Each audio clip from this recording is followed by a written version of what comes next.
Yo, para no tener el terror que dice, mejor lo traje escrito. El reconocimiento a la trayectoria profesional de una persona siempre es motivo de gran satisfacción, misma que se engrandece cuando quien lo otorga es el medio más reconocido en las actividades en las que se vuelve quien recibe la distinción. Por este motivo agradezco enormemente al Consejo de Méritos Técnicos de la revista Sonche el haber considerado las actividades profesionales que mi hermano Marco Polo Tena desarrolló en las áreas de audio e iluminación profesional desde 1970 hasta hace unos cuantos años.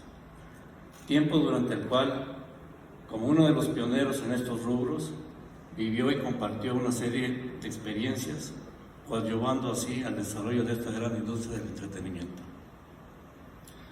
Gracias, Marco Polo, por estas aportaciones y gracias también por esa gran música de rock and roll que al ritmo de La Hiedra Venenosa y Melodía de Amor nos hiciste disfrutar los mejores momentos de diversión en nuestras juventudes. Muchas gracias. Bravo.